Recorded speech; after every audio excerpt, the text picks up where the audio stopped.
Je chante un baiser, je chante un baiser osé, sur mes lèvres déposées, par une inconnue que j'ai croisée. Je chante un baiser, marchant dans la brume, le cœur démoli par une, sur le chemin des dunes, la plage de Malauvré d'une, la mer du Nord en hiver, sortaient ces éléphants gris verts, des adamos passés bien couverts, donnant à la plage son caractère naïf et sincère. Le vent de Belgique transportait de la musique, des flonflons à la française, des fancifères à la fraise. Bien, autant te le dire tout de suite, Pascal, mais en fait, j'ai un petit problème. Parce que vers 19h, 19h15, quelqu'un est venu à l'accueil en disant « Ah, mais j'ai lu vraiment les 5 romans de Pascal Desplechin. Si ça ne vous dérange pas, Monsieur Dubar, j'aimerais bien vraiment moi-même faire l'interview. » Alors bon, je ne connais pas du tout cette personne. Je lui fais entièrement confiance. Enfin, je sais à quel point c'est délicat, Pascal, mais je ne sais pas si ce monsieur est encore dans la salle ou bien s'il a préféré partir et ne pas assumer ses responsabilités. Ah, monsieur, oui, donc je crois qu'il avait dit qu'il s'appelait Charles. Ah, Charles, oui, voilà, le jeune prétendant, speed dating, je vous en prie, vous ne connaissez pas Pascal, mais vous avez lu l'ensemble de ses romans. Je trouvais, monsieur Charles, que c'était une démarche tout à fait intéressante de votre part, et donc, voilà. Ah, n'oubliez pas, attention, hein, ça c'était pas prévu, mais vous avez droit à un micro. Si, si, non, non, non, non, je vous assure, ils m'ont souvent reproché de ne pas utiliser le micro. Mais est-ce que vous m'entendez non, bien, non, non, non, non, non, non, non, je t'assure, non, non. Bon, je suis désolé, hein, Pascal. Ouais. Ça, c'est charmant, ça commence fort, hein, comme relation romantique, on ne fait pas mieux. Hein. En principe, je n'interviens pas, en principe. D'accord, oui, oui, tout à fait. Eh bien, bonsoir Pascal. Ben, donc, je pense qu'on va commencer, comme pour les autres auteurs, par le questionnaire à... C'est bon, voilà. Il est allumé, voilà. Oui. Le questionnaire à la Proust. Donc, pourquoi ce choix musical pourquoi ce choix musical Bien parce que mon chanteur favori, c'est Alain Souchon. Ça n'est pas en relation particulièrement avec mon dernier roman, mais c'est de manière générale. J'apprécie beaucoup Souchon pour son écriture, parce que je trouve qu'elle est toujours inattendue, que les associations sont particulièrement surprenantes, comme on a entendu dans l'extrait quand il parle des adamos passés bien couverts. Mais c'est aussi dans d'autres chansons. Celle-là, c'est une de mes favorites, c'est vrai, mais il y en a d'autres. Quand il parle de Caterpillar et la lingerie fine, dans Foule sentimentale aussi, on nous Claudia Schiffer, donc il utilise des noms propres pour en faire des verbes, et c'est aussi ce jeu qui m'intéresse, mais pas seulement, il y a aussi tout ce qui est chanson engagée, entre guillemets, j'aime pas trop le terme, mais je trouve que justement, quand lui fait une chanson engagée, ce n'est pas mièvre, l'écriture reste toujours belle, et comme il a eu la chance de s'adjoindre le talent musical de Laurent Voulzy, chaque chanson, je trouve, est un petit bijou, et l'inverse est vrai, la réciproque est vraie aussi pour Voulzy. Il a su s'adjoindre le talent d'écriture de Souchon. Voilà. Merci, ben, c'est un bon choix en tout cas. Votre nom, Pascal Desplechin, ce n'est pas non plus un pseudo comme Jean-Luc. Eh bien si, c'est un pseudo, et ça vous ne le saviez pas, n'est-ce pas? Eh bien si.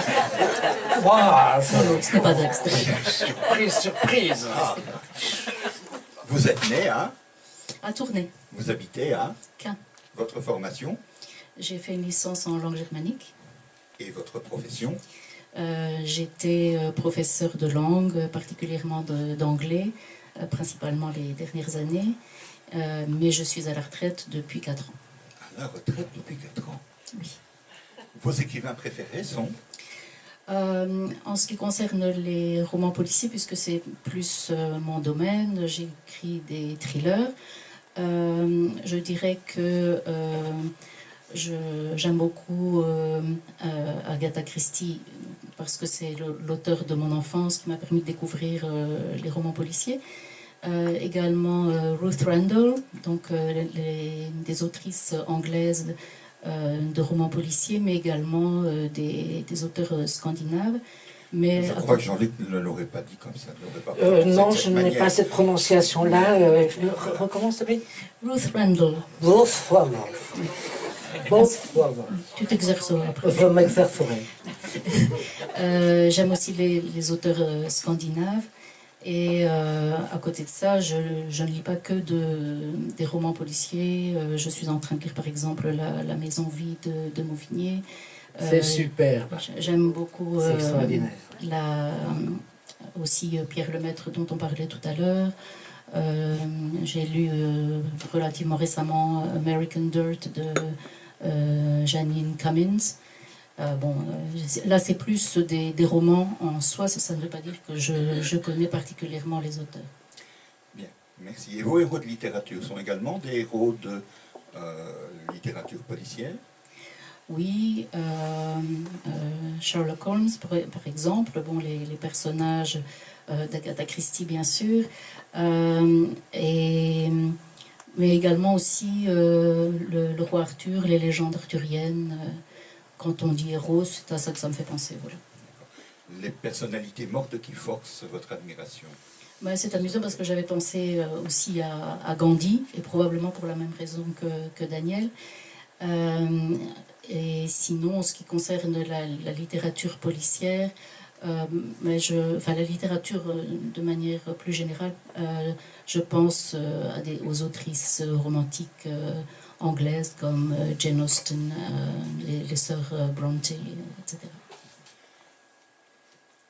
Comme j'ai lu vos 5 publications, je sais ce que vous écrivez, mais vous pouvez, pour le public, dire vous êtes auteur de romans, de poésie, de BD? De romans, comme je l'ai dit, de romans plutôt de thrillers. On est obligé d'entrer dans des catégories, mais je ne dirais pas que ce sont vraiment des romans policiers, dans le sens que je ne me concentre pas sur les enquêtes à proprement parler, donc je ne me mets pas du point de vue du policier, mais plutôt du point de vue des personnages qui sont impliqués. Et on en reparlera après pour le dernier roman, mais ce qui m'intéresse, c'est justement les liens entre les personnes, la manière dont les personnages évoluent, et tout ce qui peut amener ces personnages en tout cas un personnage ou plusieurs personnages à basculer à un moment donné de par les différents facteurs je veux dire de la vie de tous les jours. C'est ça qui m'intéresse aussi surtout, c'est de prendre des situations de vie habituelles qui ne sont pas extraordinaires, mais où il peut y avoir des tensions entre les personnages et qui, à un moment donné, vont amener l'un ou l'autre à basculer. Alors, je sais, vous avez écrit 5 romans, mais depuis quand écrivez-vous? Mais je dirais que c'est un peu comme Daniel a dit, je pense que j'ai toujours un peu écrit. Quand j'étais enfant, avec une amie, on avait commencé, on a écrit des romans. Ça correspondait à l'âge qu'on avait à l'époque, on avait 12 ans. Par la suite, malgré le manque de temps, j'ai continué à écrire, mais là c'était plutôt des nouvelles. Et puis j'ai commencé à écrire, je me suis décidée à écrire un roman, je ne sais plus trop en quelle année, mais bon, il n'y a pas tellement longtemps, il y a peut-être 6-7 ans.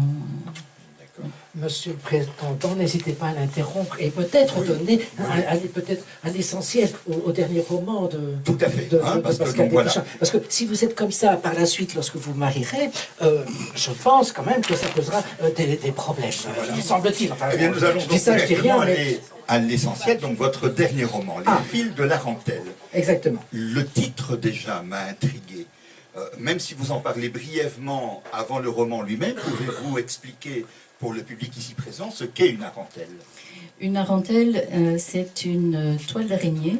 Et j'ai choisi ce mot parce que je trouvais que ça sonnait bien. Parce que bon, les fils de la toile d'araignée, c'est un peu lourd, un peu long.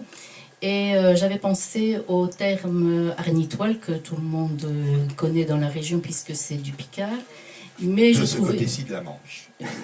Oui, du Picard de par ici, quoi, pas de l'autre côté. Mais bon, je trouvais que c'était quand même trop marqué, patois, Picard. Et j'ai fait quelques recherches et j'ai trouvé ce terme-là qui me semblait très joli à l'oreille et qui est expliqué d'ailleurs dans l'incipit du roman. Mais si je peux me permettre cette métaphore, Pascal, n'est-ce pas vous, cette tarentelle? Parce que dans l'ensemble des 5 livres que j'ai pu lire, et également dans celui-ci, vous tissez en effet à chaque fois une toile et nous ne sommes jamais que, je dirais, des mouches, des insectes pris au piège de votre thriller. Et pourriez-vous, alors, sans tout dévoiler évidemment, résumer un peu l'intrigue de ce 5e roman? En fait, le roman commence par la scène de crime. Bon, j'avais pensé la lire, mais je n'aurais certainement pas le temps. Et le décor est planté. On ne sait pas qui est la victime. On sait qu'il y a une victime, que le crâne est défoncé. Et on fait la connaissance de l'inspecteur. Et l'inspecteur représente l'enquête, et cette enquête est le fil rouge dans tout le roman. Donc il revient à plusieurs moments. Mais ça n'est pas l'essentiel, comme j'ai dit tout à l'heure. L'essentiel, c'est plutôt les liens entre les différents personnages. Donc on a un premier personnage qui s'appelle Victor, qui est un jeune geek et qui va faire du chantage puisqu'il travaille dans un magasin de téléphonie mobile, et il introduit un spyware, donc une application espion dans certains GSM. Et grâce à ça, il peut surprendre des conversations, ce qui lui permet de découvrir des secrets et de faire chanter les personnes. Parmi ces personnes, il y en a 2. Timon, qui lui a une relation extra-conjugale, et il y a également Madame Dumonchot, qui elle est à la tête d'une société caritative, mais qui détourne de l'argent pour son propre compte et pour le compte de son subalterne.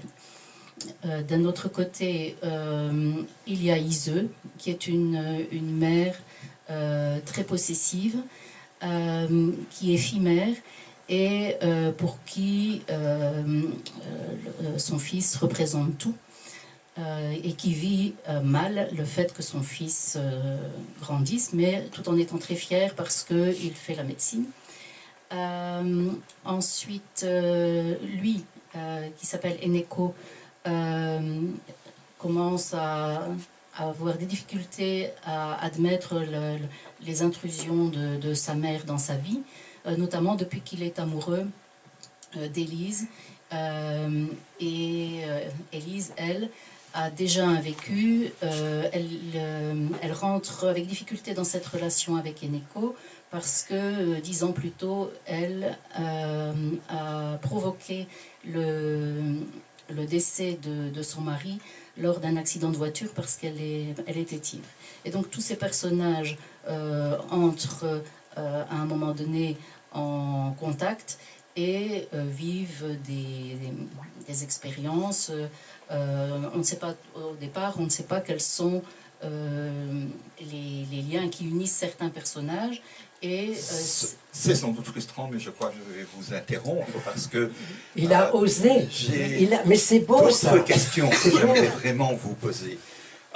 Dans vos romans précédents ainsi que dans celui-ci, un thème qui semble récurrent est celui de la personnalité double. Est-ce un élément qui vous tient particulièrement à cœur, qui vous passionne, vous intrigue? Et est-ce que vos romans seraient donc plus psychologiques que policiers ou un mix des deux? Oui, c'est vrai que on l'avait déjà remarqué les fois précédentes, mais c'est vrai que c'est un thème qui m'intéresse, la dualité. Mais je ne vais pas aller plus loin parce que si je vais plus loin dans l'explication, je vais révéler des choses qui se dévoilent dans le roman un petit peu à la fois. Et bon, on n'a pas envie, j'aime beaucoup dans le roman saupoudrer un peu les éléments qui font qu'on va peut-être avoir en tête que telle personne peut être responsable parce que ceci, telle autre parce que cela, et qu'il faut qu'il y ait effectivement un retournement de situation. Il faut que à la fin, on ne s'attende pas au dernier retournement de situation. Et d'ailleurs, je l'ai dit, on ne sait pas au départ qui est la victime, et fatalement, on ne sait pas non plus qui est l'assassin. Bon, la victime, à un moment donné, l'enquêteur va la nommer, mais c'est seulement vraiment, je pense, en tout cas c'est ce qu'on m'a dit de nombreuses fois, qu'on ne s'attend pas à la fin. Un peu comme Daniel Foucault le disait tout à l'heure, hein, donc, mais ce qui me plaît particulièrement de votre écriture, c'est que une fois qu'on arrive à la fin, et si on fait comme je l'ai fait, si on relit le roman, on se rend compte que un tas d'indices ont été semés petit à petit et qu'il ne s'agit pas d'une fin qui arrive ainsi ex nihilo. Et donc le roman est un peu construit, je dirais, un peu comme une nouvelle à chute où tous les indices sont donnés petit à petit. Encore 2 minutes. Eh bien, vous disiez tout à l'heure que vous n'auriez peut-être pas le temps de lire un extrait. C'est vrai, je l'ai mentionné à Jean-Luc, que je voulais vous rencontrer, mais ce qui m'inquiète, Pascal, c'est que si nous commençons une relation plus sérieuse ensemble, je ne sais vraiment comment je pourrais finir, et je vais lire le début de votre roman. Ah oui, ça va vous donner envie, je pense. De manière incongrue, l'image qui surgit dans la tête d'Olivier fut celle d'un œuf à la coque, qu'on aurait pulvérisé avec une cuillère, dont le blanc, encore un peu laiteux, glisserait entre les brilles de coquille et coulerait obscène couronne sur les côtés lisses. Le visage n'avait rien d'humain. Pardon, le visage n'avait d'humain que la présence d'un nez, d'une bouche, de 2 yeux, mais tordus. La forme paraissait avoir été recréée par une main facétieuse ou artistique. Le cri. L'œuf céda la place à la peinture hurlante. Il lui semblait l'entendre, ce cri, comme s'il rebondissait d'un mur à l'autre. Pourtant, maintenant, tout n'était que pas feutré et voix basse. Respect à la fatigue mêlée. Depuis la zone d'isolation, il observait. Quelques gouttes de sang couleur marmite, cette infâme mixture anglaise s'était échappée de la plaie et avait manifestement séché depuis un bon moment. Alors, en lisant cela, et comme je disais, si notre relation devait continuer, iriez-vous jusqu'à me tuer de manière particulièrement cruelle, comme le sont certaines de vos victimes? Le gong a sonné, je ne répondrai pas à la question. Moi, je trouve personnellement que vous êtes tués l'un pour l'autre. Je trouve ça, oui, vraiment. À mon avis, vous pourriez tenir, je sais pas, moi, 40, 50 ans à l'aise. À l'aise. Charles, c'était en totale improvisation. Il ne savait pas à 7 heures, mais tu as fait ça vraiment de main de maître. Alors là, donc, la prochaine animation, c'est le 3 septembre prochain, donc n'hésite pas, prends ma place, d'accord? Merci, Jean-Luc. Non, je sais que... Non, je t'assure que tu étais très bien. Je t'assure que tu étais très bien. Je t'assure que tu étais très bien. Mais je vais quand même dire en quoi, moi, je suis séduit. Parce que je peux l'être quand même.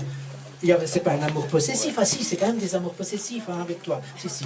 Ce qui m'a séduit, Pascal, à travers ton 5e roman, tout à fait envoûtant, je l'ai lu d'une traite également un dimanche, c'est ta mise en situation d'un amour possessif, justement, fusionnel, entre une mère et son enfant. Est-ce que c'est compliqué avec le son. C'est compliqué avec Jean-Luc, tu veux dire? Oui, voilà. Aussi.